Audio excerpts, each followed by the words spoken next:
Welcome back. Let's talk to Dr Charlie from Harley, a man with more letters after his name than in his name. Actually, I've said that the wrong way round again, haven't I? Right, welcome back. It's Dr Charlie from Harley. Dr Charlie, women who regularly attend religious services live longer. Yeah. Really? I can believe it. I mean, you know, I grew up as a Catholic, and I'd say I'm a lapsed Catholic now. But I think that having some form of faith and some form of belief in something other than yourself does help people. In all the resilience studies, some form of spirituality comes up as one of the key factors. And so if you have a degree of faith in something, you're very possibly less prone to mental health disorders. And it's maybe the mental health disorders that reduce the lifespan of the other people because they put stresses on that lead to early heart disease, possibly aggravate cancers, it's not definite on that, possibly affect the immune system. So I can believe that's partly true. So it's not saying that everyone has to rush out and convert to something, but having some form of belief in something can be very helpful. The other thing I think that it does is this, is that post-Freud, we've ended up in a world where a lot of people are over, I would say, introspective. They keep analysing, who am I, what am I about, this, that and the other. And for some people it's not the right thing. I think they need the opposite. They need sort of outrospection. And outrospection means doing something for others. And in doing something for others, you can improve your own health because you're not always thinking about yourself. Whereas if you're constantly thinking about yourself, I don't think it's a good thing. Right.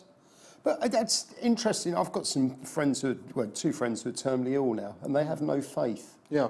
And I find that hard to believe that, you know, when you get to that part of your life and you're really poorly, you're terminally ill, well, you don't try and grab something. It's a really interesting point, and I'll be a little bit cynical here. If you look at the history of the church has often tried to say there was a deathbed conversion. Now, the beauty of a deathbed conversion is no one will know whether there was or not. Or there wasn't. And so I don't know. I think that some people, maybe, if they have a fear of the afterlife and have some vision of some horrible pit that they'll end up in, suddenly decide, you know, that they'll have faith. But I think if you're a genuine atheist and a genuine non-believer, that is who you are. And you're not necessarily going to change it. Christopher Hitchens was a great example at the last moment. But I find it extraordinary that people don't try and grab on something into late life. Yeah, well, I think it's similar in a way to this almost issue. As a comfort. No, I understand what you're saying. I think I can see the logic of that. But if you look at chemotherapy for some people, it's the same issue. If I told you realistically that the odds of you surviving this cancer with this horrendous treatment I'm going to give you are less than 0.1%, a lot of people grab onto that. Now. What they're grabbing onto is a horrendous course of treatment that will make them lose their hair, that will make them look terrible, that will affect their mouth, affect their ability to eat, and reduce their quality of life for a small chance of survival. Now, some other people would look at it completely differently and say, well, actually, if I've only got 3 months to go, I'll go to a lovely beach in Ibiza, I'll enjoy my last 3 months, I'll have a full head of hair, and I'll eat and enjoy what I want. As long as my pain is controlled, I know I'm going to die. So it's a similar sort of thing. It depends on who you are and what issues you feel you can deal with in those last moments. You're a very wise man. Which one would you have gone for?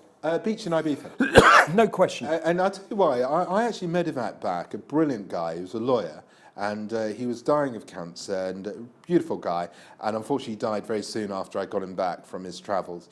And he said, Charlie, if I'd known that I'd been entered into 14 medical trials, I'd not have done any of it. Right. And that was a moment for me. That was over 10 years ago. Right.